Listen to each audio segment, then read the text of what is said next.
At ito na ang final mga idol. Yan, pwede na yan. Balik ka rin na natin mga idol.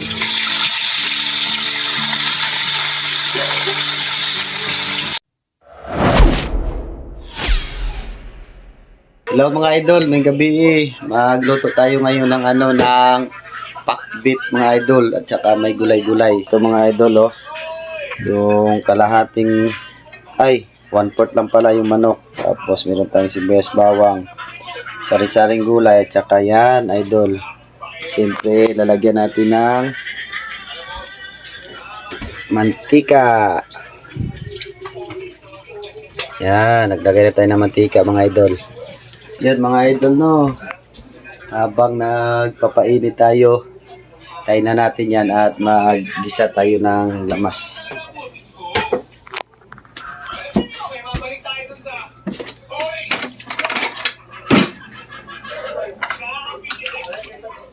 Yan, umpisahan na natin ang paggisa mga idol sa sibuyas at bawang. Halo-halo lang natin mga idol.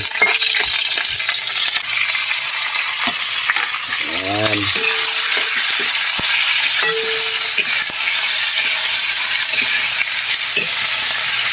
Maglagay tayo ng kaunting tubig mga idol. Yan. Kaunting tubig lang para lumambot yan. Para may kunting sabaw naman mga idol ang pakbit natin. Update ko kayo mga idol pag malambot na yung karne. Tatakpan lang natin yan mga idol kasi para malambot yan. Yan mga idol, update na kayo. Ilalagay na natin yung tuyo at saka titimplahan natin. Yan, buksan na natin mga idol kasi parang malambot na yan. Kailan tayo ng tuyo. Tapos bitchin din. Kunti lang. Kunting asin. Halu-haluin lang mga idol para ano talaga yung lasa niya. Para andun talaga sa loob ng karne natin.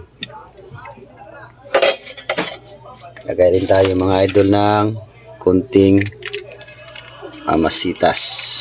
Yan, kunti lang. Para hindi naman maalat.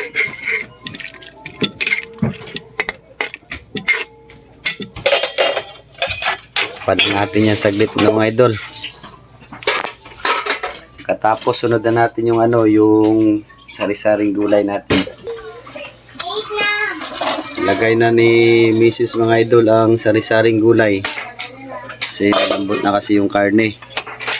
Mga halo-halo lang yan. At maya-maya yan mga idol. Pwede na yan natin nanguin at simulan natin yung hapunan. Yan, takpan lang muna yan mga idol. Tapos natin mga idol yung maluto. Siyempre meron dahil kayong pipiprito na isda mga idol. 2 piraso lang to. Yan ang 2 isda natin mga idol. Matambaka ang tawag dito sa amin. Sayang din. Yan, piprito na lang natin yan. Maya mga idol, lulutuin na natin yan sa mga idol pag malambot na yung gulay-gulay natin. At habang inugasan ni Mrs. yung karahay mga idol, dyan tayo piprito. Yan. Itabi lang muna natin to mga idol. Tabi lang natin. Habang mainit na mga idol, lagay na natin ng kaunting mantika. Kunti lang mga idol kasi 2 lang yan. Ito mga idol, bali mainit na talaga to. Pwede na natin ilagay yung pinirito natin. Lagay na natin ito mga idol.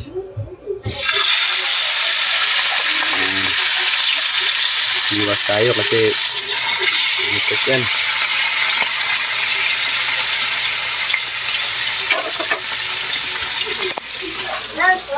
Yan mga idol bali mainit talaga para hindi siya dumikit kasi pag hindi mainit didikit yun sa wali natin mga idol.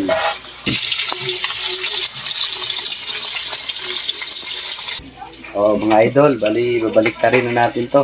Balik ka rin na natin mga idol.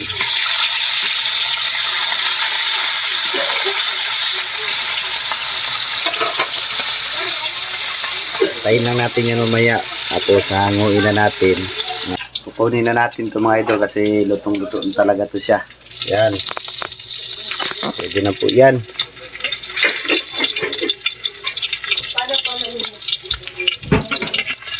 Kain na tayo mga idol. Yan.